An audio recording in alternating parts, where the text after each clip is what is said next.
Wonderful. Okay, so for everyone who missed it, my name is Kaylee Worski, and I'm the event coordinator here at the Greater Sudbury Chamber of Commerce. Joining us from Baker Tilly is Rock LaPalme. Thank you for partnering with us today. Thank you for having me. Before we get started, there's just a few items I'd like to go over. Due to the technical difficulties, we will be recording today's session and adding it to our resource section on our website.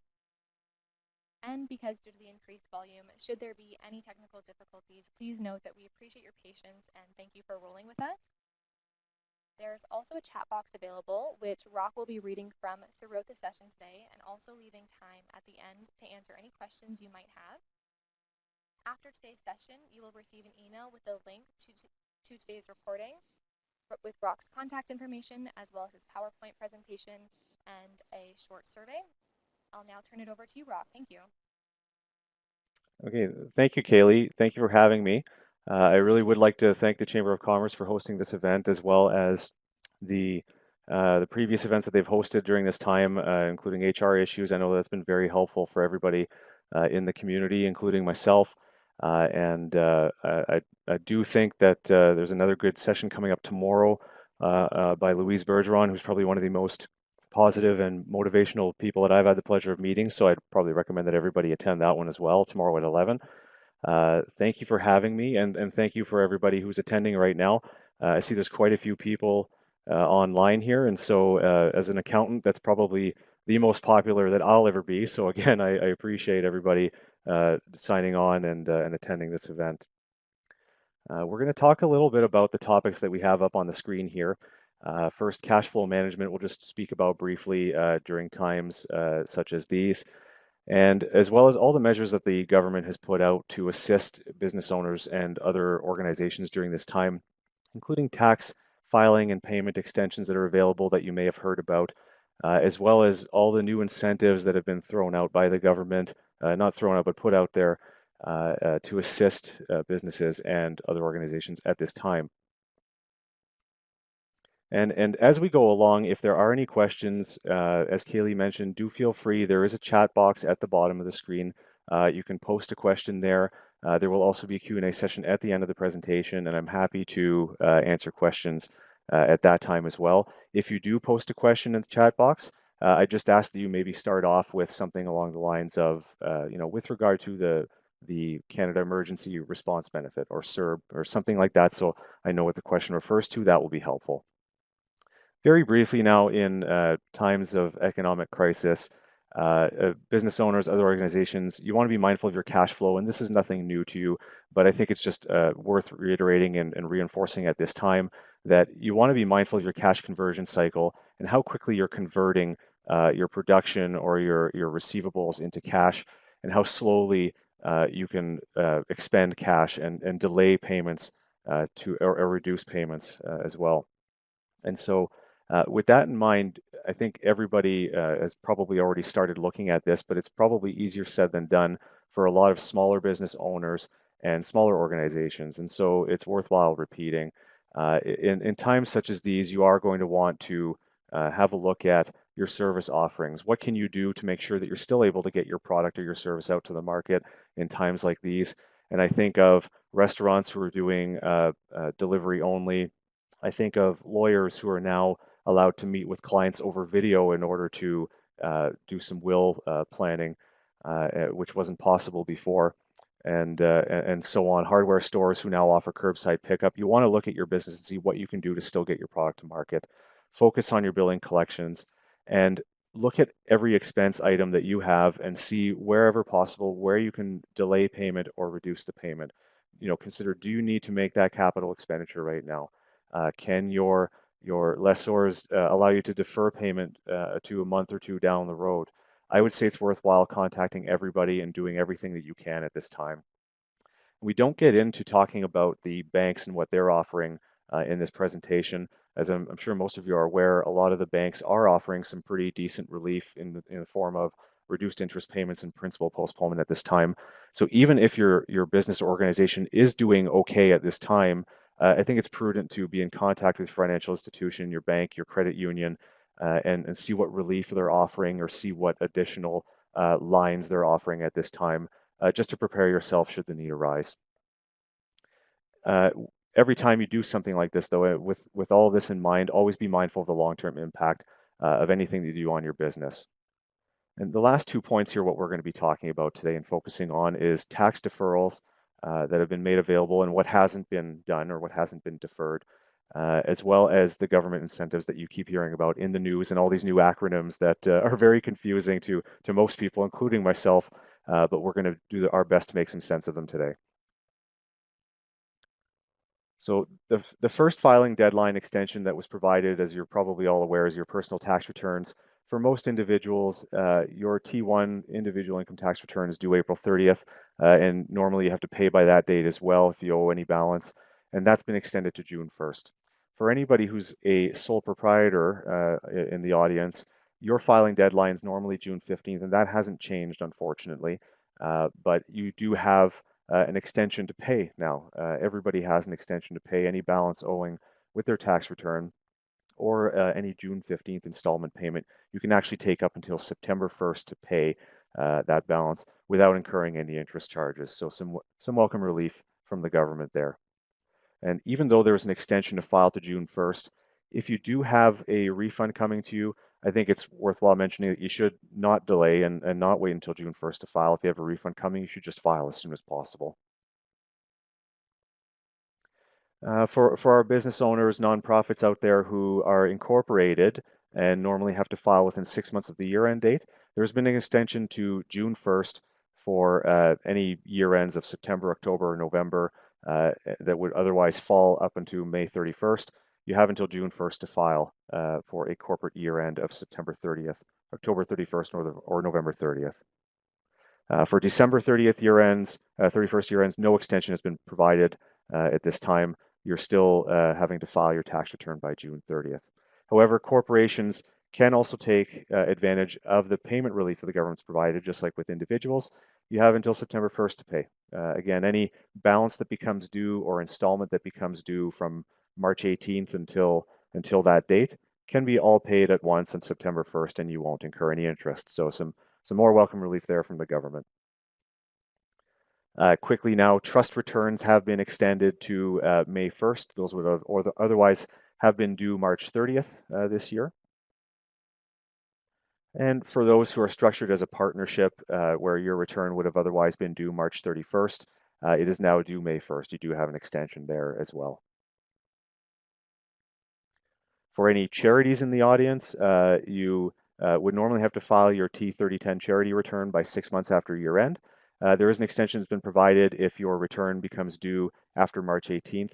You do have all the way up until December 31st to file it. So there's some very welcome relief for charities who may be dealing with some financial and staffing constraints at this time.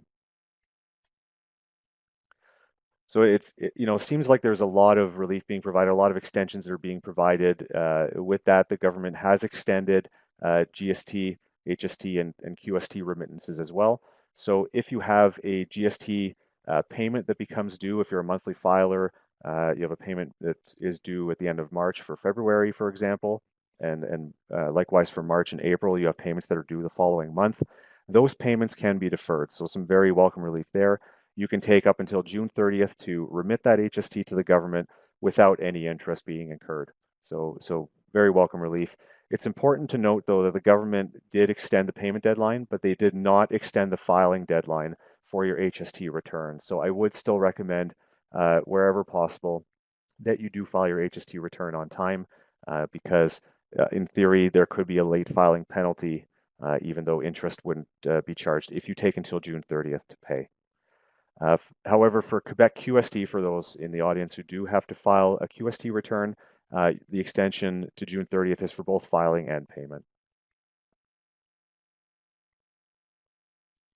The question often comes up now too with these filing deadlines and payment deadlines. Well, what happens if I still can't pay by the time the extension runs out? There is always a program available with the CRA. It's important to know that. They have a taxpayer relief program. If you do need longer to pay, obviously you would try your best to pay by the deadlines that are being granted. But if you can't, this program does exist. It's put out by the CRA. There's a form that you would file where you provide some explanation and some supporting documentation to show why you couldn't file or pay on time. And in cases of financial hardship or natural disaster, civil disturbance, if we're checking off all those boxes right now, I think the government it tends to be very lenient, and in my experience, will waive interest and penalties in lesser cases, and I would expect that they do continue to do so during this time. Now, for what has not been extended, if your organization has a scientific research or experimental development tax credit claim, or SHRED claim as we like to call them, that has not been extended, still due within 12 months after your normal filing deadline. So if you do file these SHRED tax credit claims, very important to stay on top of that and to get that filed in time. It could be a very important source of funding for a lot of organizations. And it's worthwhile mentioning now that if you are an organization and you do carry out activities that you consider research and you have not been filing for these tax credits, now would be a good time to consider it because it could be an additional worthwhile source of funding for you during this time. Also not extended is payroll remittances. So very important to note there, your payroll remittances and filing should continue as they always have according to the same schedule, and it would depend on the size of organization based on your average payroll. So up on screen here, there's some examples of what that means, and you're probably already aware of what that means for organization. But important to note, so your filings for payroll, your remittances of income tax, CPP, and EI have not been extended. So very important. Make sure you stay on top of those. The penalties for late filing and payment are not good on these types of payments. However, on the topic of payroll, the Ontario government has granted some relief for any organization that has to pay into the employer health tax regime, EHT. You're probably already aware that you have an exemption of up to $490,000 of payroll where you wouldn't have to pay EHT. And the government has extended or increased that to $1 million for 2020. It's important to note that it goes back down to 490,000 in 2021. So you have up to $1 million of payroll exempt in 2020 from the employer health tax. So very, very good to know. At the same time, they've also granted interest and penalty relief for amounts that become owing under EHT, any monthly payments, for example, that become due from April 1st to August 31st. You could take all the way up until August 31st to pay those balances, and you will not be charged interest. So some very welcome relief.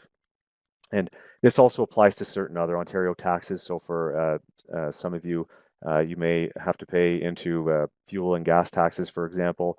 The same relief applies. You can take up until August 31st to pay. But for any balances that are in existence right now or previous to April, those are not subject to the same relief. The government will not be extending interest relief, so those you should still pay as soon as possible.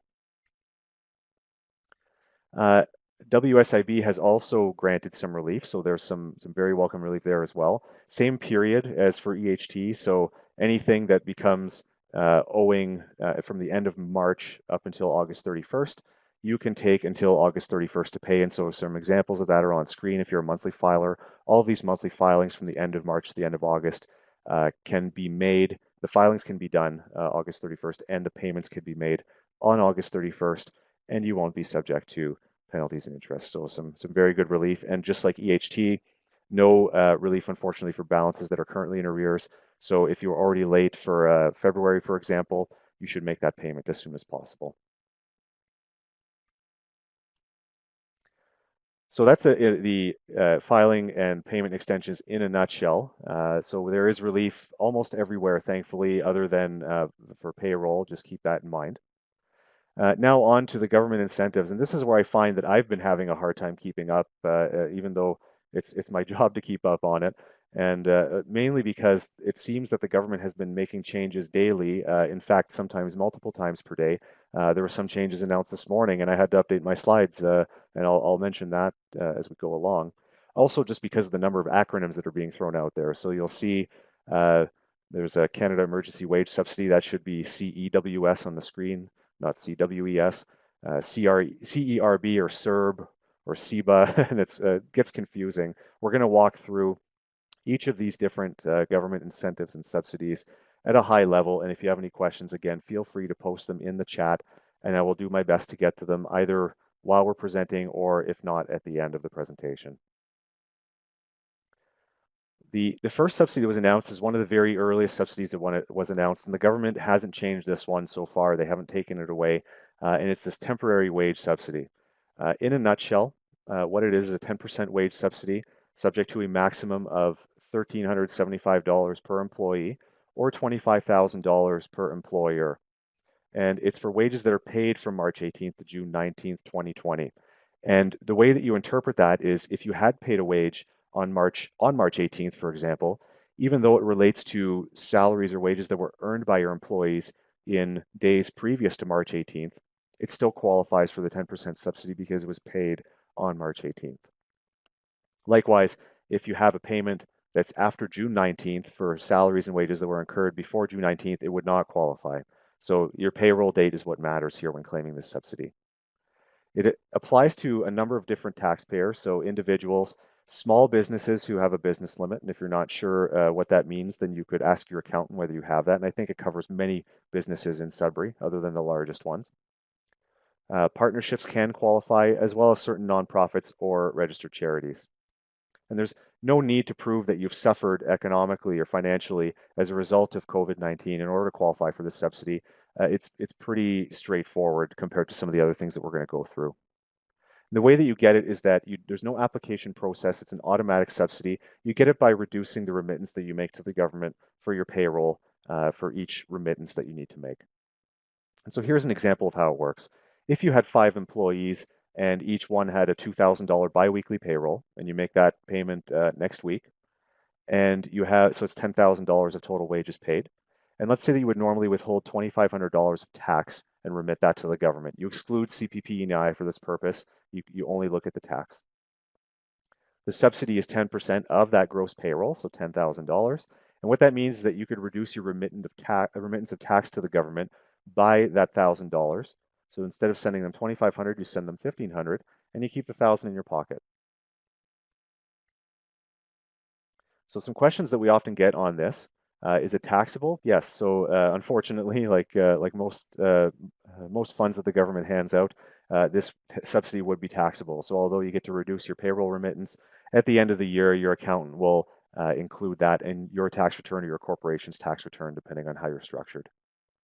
Unless you're an NPO or a charity, then it would continue to be non-taxable as your organization is.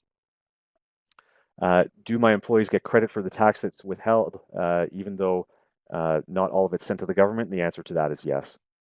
And questions that we're getting often include also, will your payroll provider know what to do in order to claim the subsidy? And to that, I would say you have to contact your payroll provider because they may need some input from you, including whether your organization qualifies for the subsidy before they claim it, as well as whether you're already claiming the 75% subsidy, which we'll talk about in a moment. Or right now. So the 75% subsidy, there's been a lot of interest on this one. There's a question in the chat here. Let me just see if I can get to this first. If the temporary wage subsidy if this is paid by a third party like ADP Payroll on our behalf, can we apply for the government refund afterwards? I think that so for that subsidy, it's purely done by reducing your tax withholding. There would be no process to apply for a refund necessarily, unless you're referring to the 75% subsidy. Then I'll actually cover that topic in a moment. So the 75% wage subsidy, the CEWS, it's called. Again, lots of interest being generated on this. What it is, 75% wage subsidy, a maximum of $847 per employee per week. And there's no overall cap on the employer. So if you have many, many, many employees, there's no cap overall on your organization for making this claim. It applies for wages paid between March 15th and June 6th, and you make the claim in 4-week blocks, and we'll talk about that in a moment as well. In some cases, the subsidy could actually be more than 75%, and I'm going to go through an example of that as well. And so for those who qualify as individuals, taxable corporations, which covers just about every corporation that's carrying on a business, partnerships, nonprofits, and registered charities can also qualify. And unlike the 10% subsidy, there is a condition here to get this very substantial subsidy, in that you have to show that you have a large decline in your revenue. And The government has said that that's a 30% year-over-year decline. So for March example, or April, for example, you'd have to look at April last year to see if your business has dropped 30%. But just today, the government did announce a few changes. Actually, as of 11:30 this morning, Justin Trudeau announced that for March, you don't have to show a 30% decline in revenue over last March. 15% will be sufficient in recognition of the fact that most shutdowns of businesses started happening around the middle of March. So that's very welcome there. The second change that the government announced is that, this brought about some questions from many business owners, such as, well, if my business is new and wasn't operating last year, how do I show a 30% reduction year over year when I wasn't even operating? Or for a business that was in growth mode throughout the past year and is actually up from last March, but business is down compared to January, February. Well, today, thankfully, the government recognized that these were problems and said that businesses will be able to compare March revenue or potentially April revenue to January and February 2020 in order to show that there is a 30% decline year over year, or not year over year, but as a result of the COVID-19 crisis. And the way that this is claimed, there will be an online application process. So unfortunately, contrary to what many business owners were expecting, you don't get the money up front. You actually have to maintain your employees and pay their wages, and then you apply for it. So you do get funding after. And unfortunately, this process will only open in 3 to 6 weeks, according to the government, and will be made through an online portal. And so we'll have to see what the government cooks up there in terms of process, but we know it's only coming in about 3 to 6 weeks. And the way that the subsidy is calculated now is it's going to be the greater of two amounts. And so this is very formula driven, and I can appreciate that most people don't like formulas, but I'll go through a couple of examples. So the formula is a greater of A or B, A being 75% of what you're paying the employee, up to the maximum of $847 per week. And B is the lesser of the actual amount that you pay them, and 75% of what the government's calling pre-crisis weekly remuneration. So in a nutshell, without any definition being made available yet to us, the amount that you were paying them before all of this started.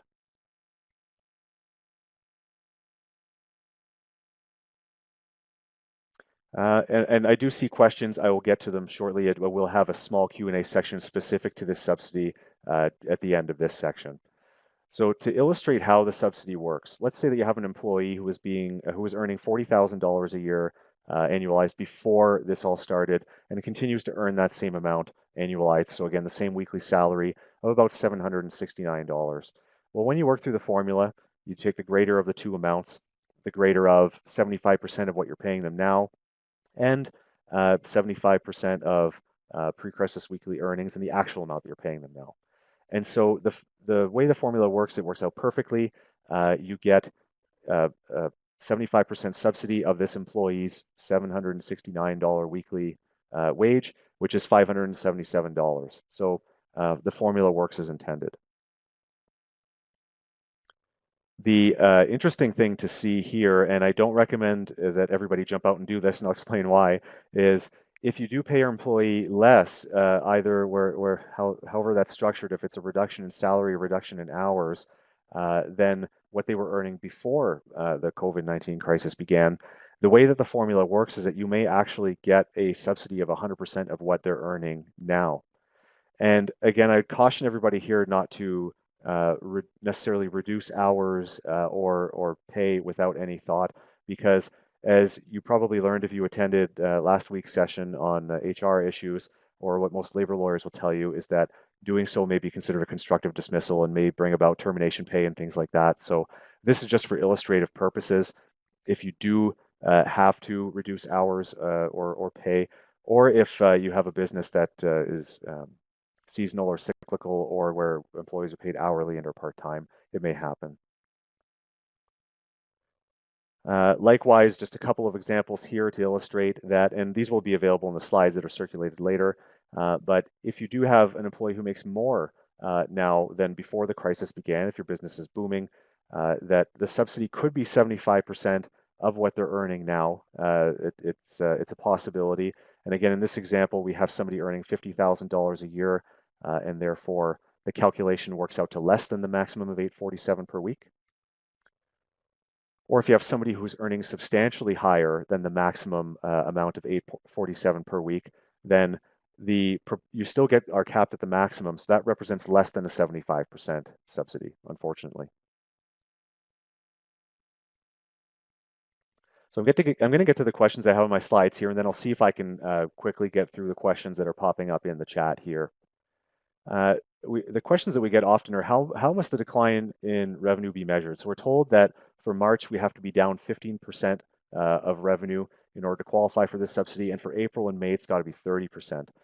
The government hasn't given us any clarity yet. We don't have actual legislation to interpret as of today, although we do expect it soon. So this presentation could change tomorrow.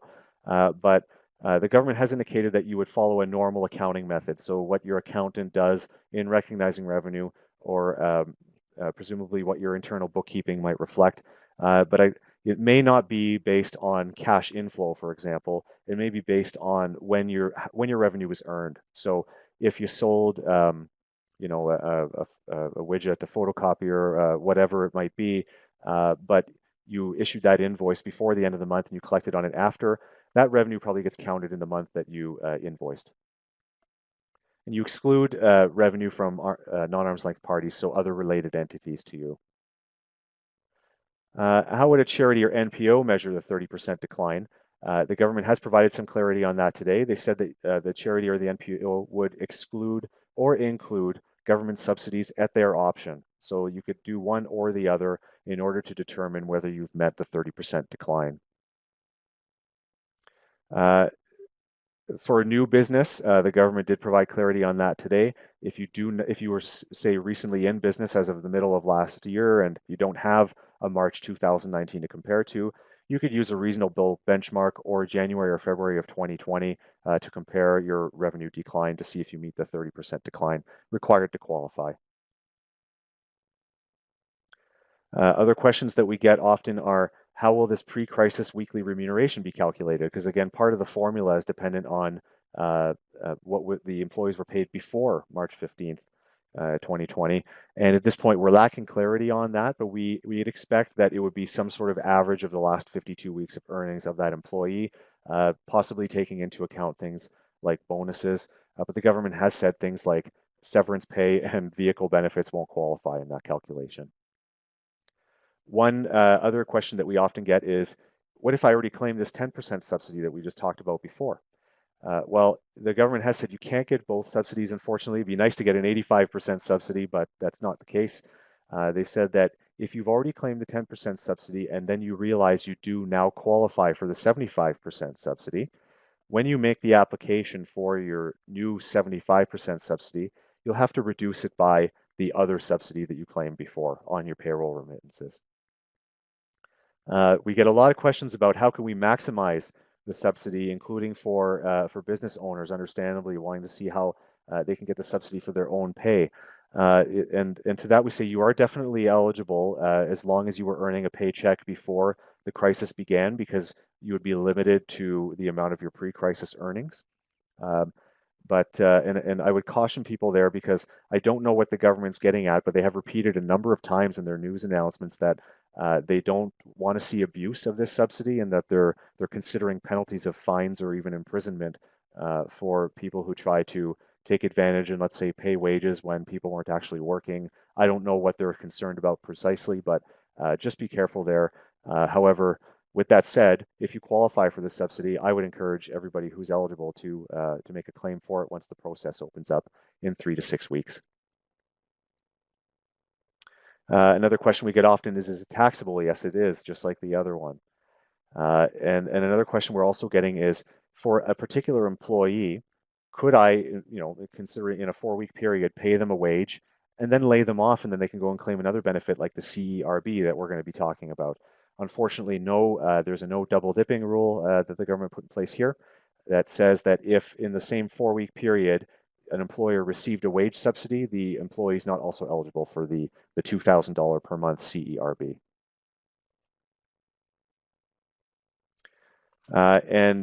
Other options I just want to chat about briefly. I'm not going to go into great detail on them because they're not really the focus of the presentation. They have been around forever are these other options to keep people working if you don't want to reduce hours or lay people off. There are a few programs that are available from the government to help you during this time.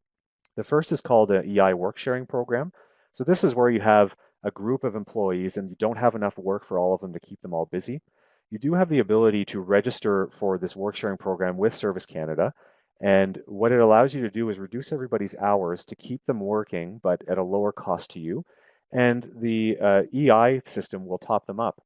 A very, very useful program before, and now much more so because they've made improvements to it just as a result of COVID-19, where before you were only eligible to do this for 38 weeks, now you can do it for up to 76 weeks. And before the application for this was a little bit onerous, and now they're speeding up the process and they've reduced the paperwork in order to apply. So very, very useful program. I've provided a link to more information, including how to apply if your organization could benefit from it. And so in this link, obviously you'll get this in the slides that are going to be circulated later. And one more program that could be of benefit, particularly to larger organizations, because it's a little bit more complicated to set up. There's something called a supplementary unemployment benefit plan. And this is where you do have to lay off employees and you have no work for them. You could lay them off, and if you were to pay them something, it could cause them to lose EI. However, if you register this type of plan with the government, it would actually allow you to top up their employment insurance to kind of bring them to a better, a more sustainable level and help them live their lifestyle as they need the funds. And it might be a good incentive to keep your employees happy and encourage them to come back working for you once the crisis ends. So I'll see if I can get to a few questions, and I appreciate that there are quite a few of them, and I'll try to answer a few, and then if there's time at the end, we will try to get to the remainder of them. One of the questions is, can I pay my employees more per hour than they were making prior to COVID-19 in order to entice them to come back to work? Would some make more on the CERB than they would if they come back? That's a good question, and it's a two-part question. So the first part is, yes, if you were to pay them more than they were earning before the crisis began, it could increase the amount of the wage subsidy that you get. The wage subsidy, again, is the greater of two amounts, one of them being based on 75% of the current earnings. So as long as they weren't at the maximum earnings before, paying them more now would result in a higher benefit. And to the second part of the question, would some make more on CERB than they would if they come back? That is a possibility. In fact, we've spoken with some of our clients who are facing that decision, and some employees would be better off going on the CERB or CERB, the $2,000 per month benefit, than if they were to continue working. Another question for self-employed income. As a corporation, would the owners or shareholders pay be included? And I'm presuming you're referring to a wage, and then the answer would be yes, you would be eligible. There is a special rule for owners of the corporation that says that effectively your 75% subsidy is limited to whether you were earning a wage prior to the crisis. So as long as you had a wage before March 18th, 2020, you could be eligible for the subsidy as well. There is a question with dividends, however. If you're an owner of a corporation and you normally pay yourself with dividends, right now the subsidy does not cover that, and you may not be entitled to it. However, we're waiting to see what the government comes out with because we know that that's an issue that has been raised with them and that could be or provide for an unfair result. And so time will tell in the coming days whether the government corrects that. Are all businesses able to use the comparison of January and February or only new businesses? That's a great question, and unfortunately, I don't have the answer for you. I wish I did. This is new information as of 11:30 this morning. It was just mentioned in passing by Justin Trudeau, so we're still waiting for some more commentary for the government on that. But by the sounds of it, it'll apply to all businesses. But again, I caution you, we're waiting for more information, and I would expect that we get some clarity on that tomorrow or the next day. Another question. There's a subcontractor and paid dividends biweekly from a corporation.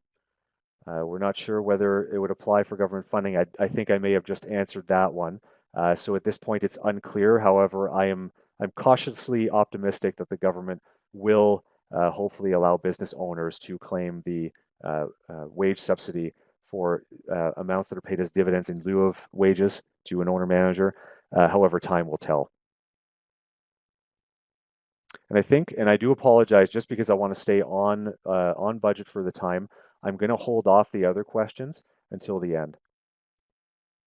And if we have time, I'll answer them. If not, my contact information is available in the slides. You can definitely reach out to me. And if I didn't get to your question, I'm happy to help.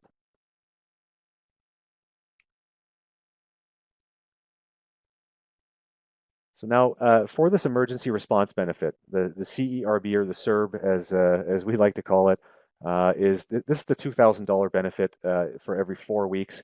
Lots of questions are happening on this. There's a lot of uncertainty as to how it works exactly.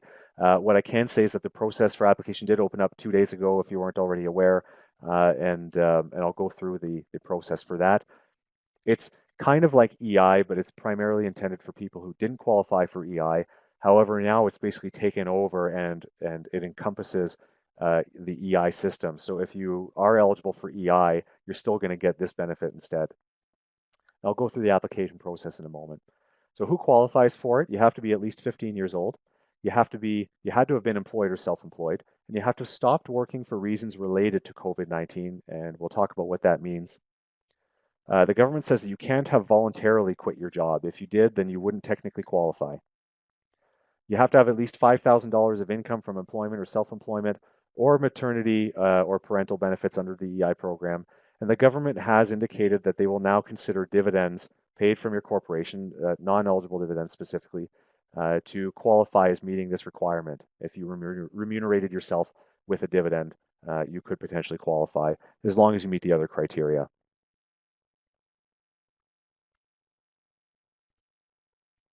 So for the application process, again, it opened up on Monday, and the government is asking that everybody apply in blocks on certain days based on your birth month, only because I think that there would otherwise be a huge strain on the servers, and I think the website is already operating fairly slowly as it was as of early this week.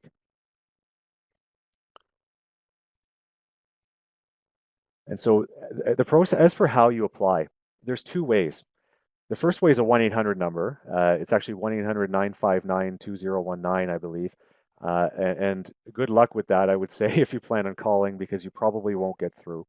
But the other way to apply, in my mind, easier and quicker, is online. And you don't necessarily already have to have a Canada Revenue Agency account. They refer to it as their My Account service. There's a way to apply, an expedited way to apply that grants you partial access to your account, including being able to apply for this CERB benefit. I've listed the process here on screen. I won't go through it because it will be available in the slides, but it is fairly intuitive and straightforward. And I'm told by a number of people, and I've tested it out myself, it really only takes about 5 minutes if you sit down and devote some time to it. As for what the government asks you when you apply, here's a screenshot actually of what they want you to attest to. They want you to acknowledge that you do reside in Canada, that you are at least 15 years old, that you did stop working for reasons related to COVID-19 for at least 14 straight days, that you don't expect to get employment income in the following 4-week period. So they kind of want some indication that this isn't just a vacation that you're taking, but that you've actually stopped working, and that you didn't stop voluntarily, and that you meet the minimum $5,000 income criteria for the past year.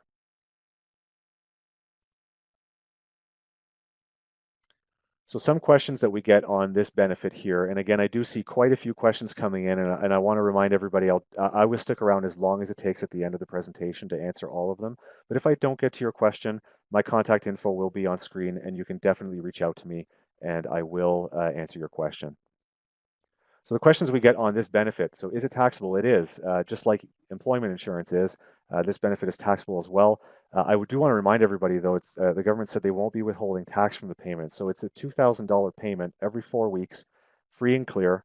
And that means that most people will owe to the government when they might have otherwise never owed before, when they go to file their tax return for 2020 by next April. So what I've been telling people is consider what tax bracket you're in, and you might want to set some of that money aside to pay the taxes when they come due in a year's time. As for how long it takes to get, if you apply online today, for example, and you're not signed up for direct deposit, it takes about 10 days to receive the payment. But if you are signed up for direct deposit, it's only 3 to 5 days.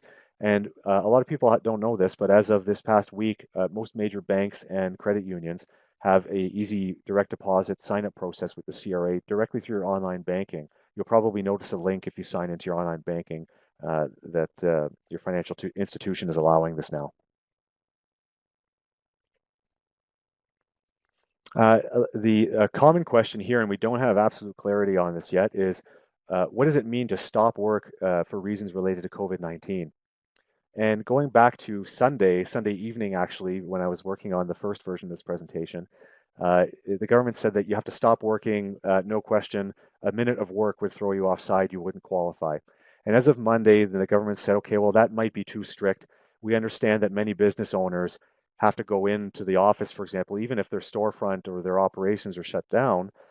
They have to do things like bookkeeping and filing HST returns, for example, even just basic tasks. So the government has said that up to 10 hours of work will not disqualify you, up to 10 hours of work per week. Again, these are comments made in passing by Justin Trudeau in his news releases. We have yet to see some legislation that proves that. The government has said that you will certainly qualify if you're in quarantine or sick as a result of the virus, if you're taking time off to care for somebody who's in quarantine or who's sick, or if you have to take time off of work because you're caring for children because of schools and get daycares that are closed, then you certainly meet the criteria and you would qualify for the benefit. The thing that's important to note though is you can't stop working voluntarily. It has to be as a result of COVID-19. So, and again, when you do sign up for this benefit, they ask you to attest to that. And I have a feeling that at some point the government's going to be, um, auditing this in one way or another to see that you actually met the criteria. So just keep that in mind. So an example that the government gave is that a student who stopped working last year because they went back to school full time would not qualify for the benefit because they didn't stop working because of COVID-19. They stopped working because they went back to school. And now, as of today, the government's saying, okay, well, that's a bit unfair. We're going to try to think of something else to help the students, and they are working on that. Another question we get often is, can I receive other income while getting this CERB benefit? And again, you have to stop working in order to qualify for at least 14 consecutive days in a 4-week claim period. And every 4 weeks, you have to go online and reattest. It's kind of similar to employment insurance. You have to go back online and say, I'm still out of work. So you do have to tell the government that you're not working, and this would mean that presumably you're not getting employment income from other sources. We don't know yet whether other forms of income will throw you offside, such as a dividend from a corporation that you own. But time will tell, and we expect more clarification from the government this week. A common question too is, do I apply for the CERB benefit or employment insurance if I qualify? The government has clarified you can't get both. And as of Monday, if you meet the criteria for EI, if you were laid off, for example, you should only be applying for the CERB because I think that the EI system has been overloaded and they can't handle the pressure of all the applications, whereas the CERB application is fairly straightforward and can easily be handled by the government. They have said that if you or an employee, for example, have become eligible for EI and applied after March 15th, you're going to get this CERB benefit of $2,000 every 4 weeks. And that's regardless of whether you would have received more or less under EI. You'll still get $500. And another common question we get is, if you already applied for EI and your claim was processed, you're currently getting EI, or employees are currently getting EI, what happens with them? The government has said they're going to keep getting EI, they're going to keep getting the same payment, and that will continue until it runs out. And thereafter, if the employees or you qualify for the CERB, you'd be able to apply. The application process I went through briefly, and it's just basic information. You provide your social insurance number, your basic contact information, and the government may want to verify your identity by asking for some information from your tax return from last year. But other than that, no proof is required at the time that you apply to show that you meet the criteria, for example, that you stopped work. However, I would caution you and your employees that the government will probably be conducting some limited audit activity of this later this year, I would imagine, starting later this year. And another question we get often is, if I qualified for EI and I would have got more than $500 a week, do I still only get this 2,000 every 4 weeks under the CERB? And the answer is yes. As unfair as that sounds, that is what the government has said at this time. Likewise, though, somebody who had applied for EI and would be getting less than 500 a week under EI will get more under the CERB. They still get $500 every week. Common question that we get, and it may answer a few of the questions that have been posed in the chat. And again, I do understand there are a lot of questions, and I will try my best to get to them at the end of the presentation, so I stay on time. A common question is, if my business is incorporated and I never took a wage, let's say I only paid myself with dividends in the past, would I qualify for the CERB if I've stopped working now and I've shut down my store, my office, my factory? And the CRA has said that as long as you've received non-eligible dividends in the past, you can be considered to have met the $5,000 income requirement. And then if you meet all of the other criteria, so you've stopped working or you're working less than 10 hours per week, and you're not receiving any remuneration going forward, that you would qualify for the CERB. And again, we're waiting for legislation. These are all based on comments by the Prime Minister and the Finance Minister at this time. So hopefully over the next couple of days, we will have absolute clarity on a lot of these questions.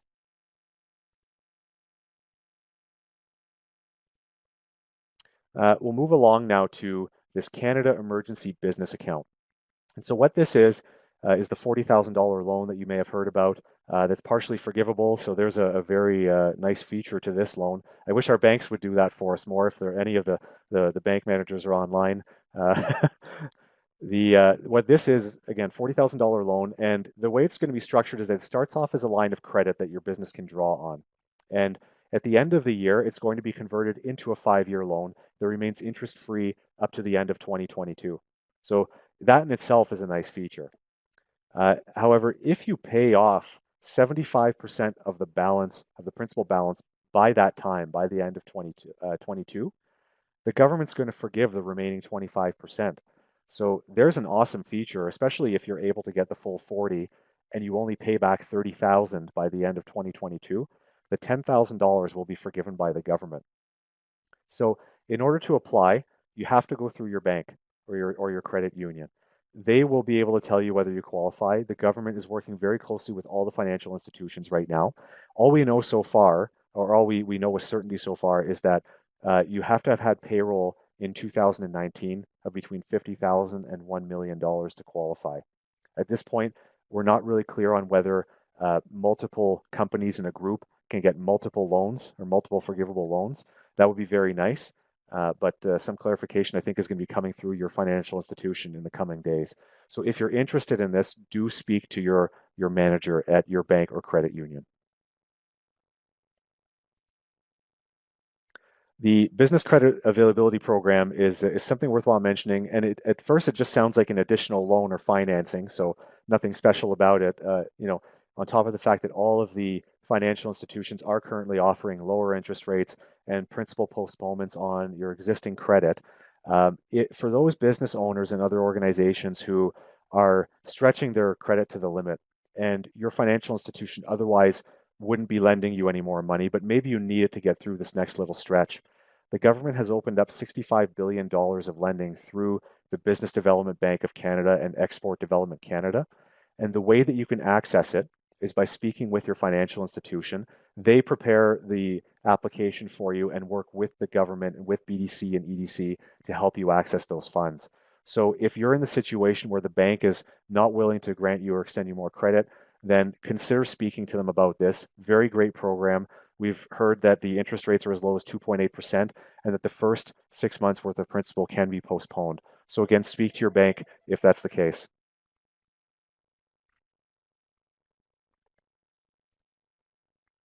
Last couple of credits here or government funding that we're going to go through. Not many people know about this one, which is surprising because I think it's pretty significant, is the Ontario government's actually providing a credit for anybody who is investing in non-residential real estate at this time. And I know that a lot of real estate brokers and agents are going to be seeing a significant dip in business. Hopefully, this provides some incentive for business owners who are looking to expand or who are looking to maybe stop leasing and buy a property. And I know that might sound like a rarity during times like these, but know that if you do invest in non-residential real estate, after March 25th, that there is a 10% credit for any amount spent on a building between $50,000 and $500,000. So a couple of caveats here is that it only applies to the value of the building and not the land that you're acquiring. So obviously buildings and land come one and one, but there has to be some breakdown of the value of the land and the value of the building when claiming this credit. Other important thing to note is that it has to be capital property to you, meaning it can't be inventory. You can't be a land developer or a home builder or a property flipper and benefit from this. It's really just intended for those businesses who are trying to buy something for the long term. So this, if you qualify for it and you're looking at expanding, definitely look at taking advantage of it. The government has not said how long it's going to be available for, only that they're going to reevaluate, in the near term, possibly after a year or two. So if you're interested in this and you're thinking about expanding your facilities and adding an addition to your building or buying a new building, again, non-residential, speak to your accountant or let me know if you have any questions. Lastly, there's this Ontario Together Fund, and this one slips through the cracks, I think. Not many people are talking about it, but the government has a website that I've listed here on screen. And for any business who has the capability of retooling or changing your manufacturing process in order to assist the government with urgent needs, such as producing visors or filters or masks or anything that hospitals need right now, or anything that would be helpful to schools in providing distance learning to students. The government wants to hear about it, and there's a quick application process at this site. And they have money to throw around at you right now for businesses who are able to help the government and urgent needs that relate to healthcare and education at this time. So if you're a business you think that you can help the government in some way, go visit this website. You could make use of this funding potentially. Lastly, before I get to some Q&A, I just wanted to throw it out there that I understand that these are tough times for everybody. If you're in a position where you have a significant accrued loss, either on portfolio investments or on your business, then it may be worthwhile looking at some tax planning to realize some losses in order to potentially offset other capital gains that you may have had this year or in the past couple of years. This also may be an opportune time if you are looking at handing off a business to the next generation. If your business is going to survive and you're confident in that, then it may be a good time to look at what's called an estate freeze. And you may have heard that term thrown around by your accountant or in articles on the internet. But effectively, it's a transaction to bring family members on and let the growth of the company accrue to the next generation. And you typically want to do that when the value of your business is lower rather than higher. So this is a good time to be thinking about things like this if you were looking at doing that sort of transaction anyway. Lastly, looking at things like your income splitting strategies with family members or your remuneration strategy, if you're incorporated, such as whether you take a wage or a dividend, that may be impacted, and I won't get into detail on it, but it may be impacted by the downturn. It may dictate whether a wage or a dividend may be more useful or whether you can income split with family members. So certainly speak to your accountant or let me know if you have questions on that. Before we're just sliding in here right at the end at 3 o'clock, but I will stick around for questions. If you have to get back to other things, I understand. Just some closing remarks. There have been so many changes to the benefits that have been announced. For example, the CERB, the $2,000 per month, started off as two separate other benefits. You may recall that the government was promising $900 every 2 weeks, as well as a $5 billion fund. Those kind of got combined. The 75% wage subsidy gets changed daily for the last week and a half or so. So things are evolving very quickly. Try to stay on top of it. Speak to your accountant. Follow the websites I have on screen. There's our website. There's also canada.ca/COVID-19 for the latest information. And make sure that you take advantage of everything that's available to you. Keep in mind that the information in this presentation is current as of about noon today, and I had to make changes leading up to the presentation. So keeping on top of it is very difficult. Make sure that you review these websites and also speak with your accountant on a regular basis to see what's available to you and what you could take advantage of. So with that, I will get to some Q&A that's in the chat box. Feel free to continue asking questions. I will stay online as long as it takes to be answering these. However, if you need to sign off for whatever reason and I don't get to your question, you can't stick around for me to answer your question, my contact info is on screen. Don't hesitate to send me an email. I'd be happy to answer your questions. Whatever we can do to help out the community at this time, we're in this together, and I'm happy to help. So, and again, if I miss a question or two, I apologize. There are quite a large number of them. So the first one I'm going to get to here is, will there be a conflict with Revenue Canada if I pay my employees 100% of wages when they are working, but 75% when we have no work and they are at home? I would say that Revenue Canada, the CRA, would not have an issue with that. You certainly would still be able to qualify for the wage subsidy throughout that. I will say two things, and I did mention them, but I think I'll just repeat them again because it's worthwhile. Is um, if you're paying them while they're at home, they wouldn't also qualify for the $2,000 per month. So just keep that in mind because they would be receiving a wage. And the other thing I would caution you on there is that if you do reduce their pay, even though their hours are reduced, you may want to speak to a labor professional because it could be considered a constructive dismissal. I know that that's difficult information to hear. It is the reality of our Employment Standards Act, so bear that in mind before you go reducing the pay of any employee. You probably would be well served consulting with a labor lawyer on that first.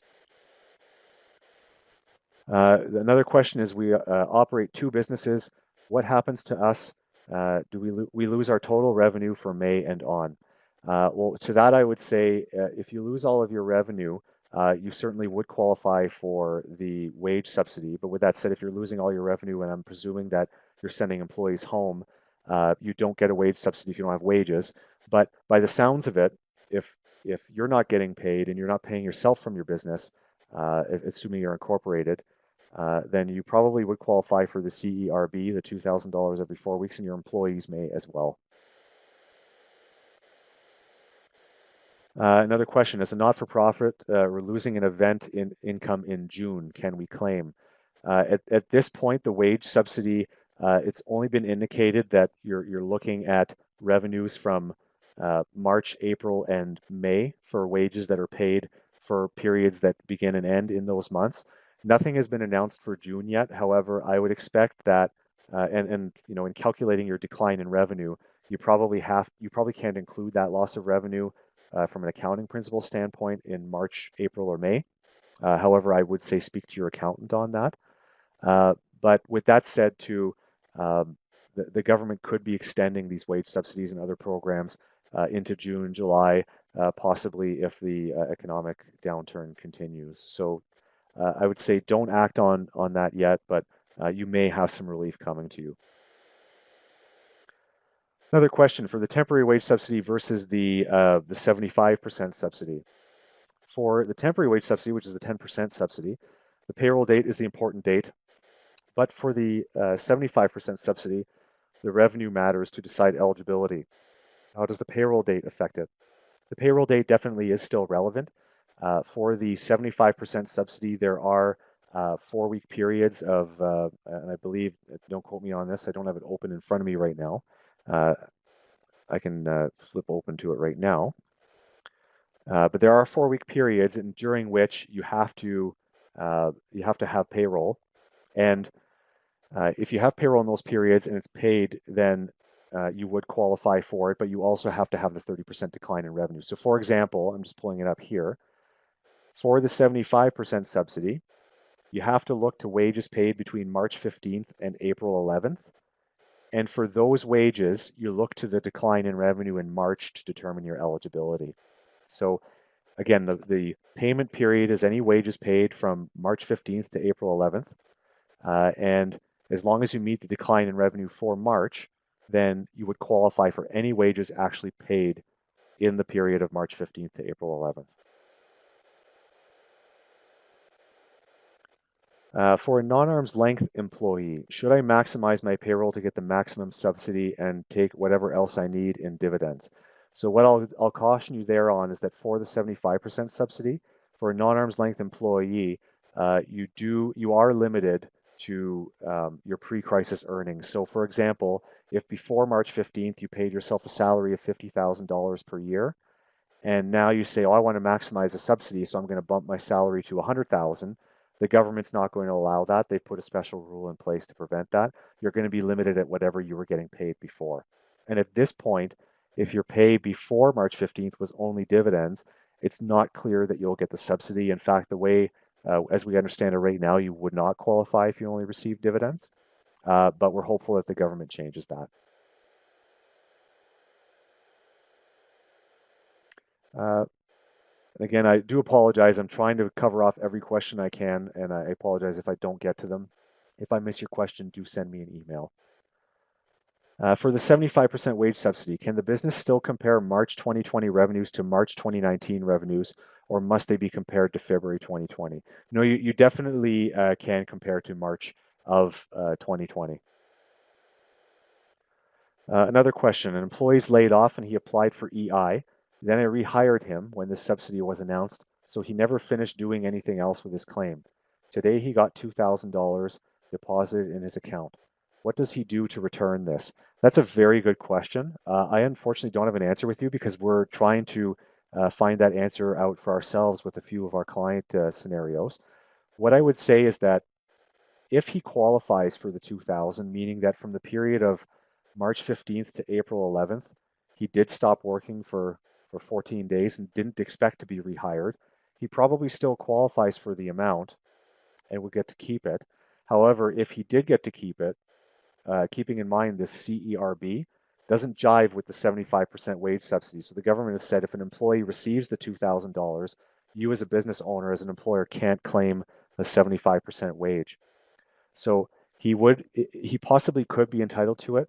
If he's not entitled to it because he didn't meet the 14-day lack of work requirement, then I presume that he could go back to the government and say, I'm not actually entitled to this. I applied an error and I'd like to return it. And there's no process for doing that right now. I would suggest that he calls the number, which is 1-800-959-2019, and ask them that question.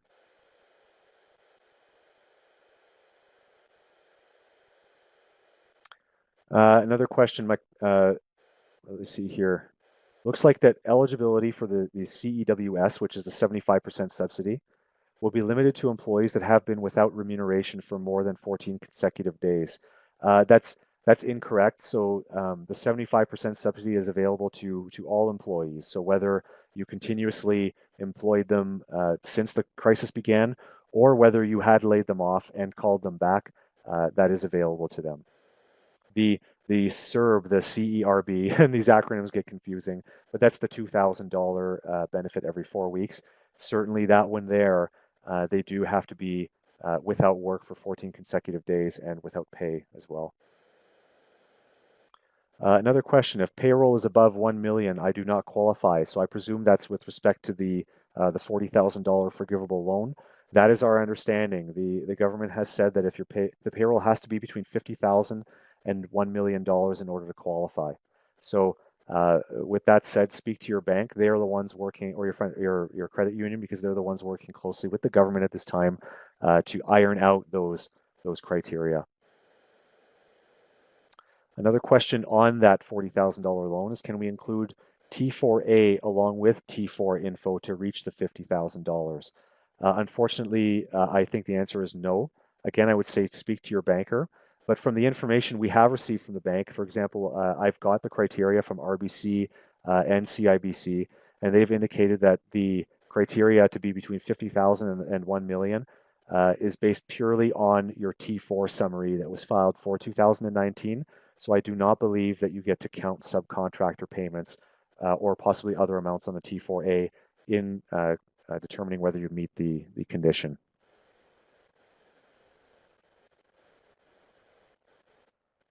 Can you still, let me just see if I can get to this one here. Any advice on how the CEWS, if we, the 75% wage subsidy works, if we had to lay off full-time staff as of March 20th and they are currently collecting EI? Do we need to rehire them? So the answer would be yes for the wage subsidy. They have to be paid a wage in order to allow you to qualify for the 75% wage subsidy. If they're only collecting EI or the CERB potentially, then as the employer, you would not be able to collect the 75% subsidy. You'd have to pay them something. And doing so could jeopardize the EI or the CERB that they're currently getting, unfortunately. Another question, can you still qualify for the CEWS, so that's the wage subsidy of 75%, if you have already reduced work hours as a group? And the answer to that is yes, for sure. The only conditions for the 75% wage subsidy, again, are you have a revenue decline of the 30% year over year, or for March, that's now 15% announced as of today, and that you meet the other criteria. You have to be the right type of employer, for example. Um, you have to, like an individual or a corporation, partnership, nonprofit, registered charity. And the reduction in hours isn't relevant. It just means that you're going to get a reduced, if you reduce pay, you get a reduced 75% subsidy. That's all that means. Again, what I would say there is if you reduced work hours, always consider the labor law implications and what that means to you. Lots of questions on whether the slides are going to be available. Certainly, those are going to be circulated after the presentation. One other question here. If an employee is currently on maternity leave and it ends April 30th, the employee cannot come back to work due to having kids and daycares closed. Will the employee uh, have to wait until May 1st to apply for the benefit? The answer is yes. So they have to wait until they're off, their EI benefits cease, and then they could at that time make the argument that they ceased working for reasons relating to COVID-19 because they're not able to get daycare, for example. And at that point they would be able to apply for the CERB. I think this may be the last question in the chat. Bear with me here while I read it. I'm the shareholder of the corporation. My paycheck is the same as our employee's paycheck, except for EI deductions. Will I qualify for the 75% subsidy? So the answer to that is yes, so long as if you're the shareholder of the corporation. Again, there's a rule that says, as the owner, your 75% subsidy is going to be limited based on what you paid yourself before. So if you received a paycheck with tax withholdings, even though there was no EI, before this whole crisis began, and you receive that consistently, say, throughout 2019, then you will be able to take advantage of the 75% subsidy for you as well, only that the calculation is going to limit you to what you were earning before. So you couldn't, unfortunately, increase your pay right now to try to get access to a larger subsidy. Okay, I think, a couple more questions popping up. One question, if this is taken directly from the CRA webpage, eligibility, or this is taken, eligibility for the CEWS of an employee's remuneration will be limited to employees that have been without remuneration for more than 14 consecutive days. That's correct, yeah. Another question here, is the 10% subsidy available to a corporate owner if previously and currently paid by wage salary?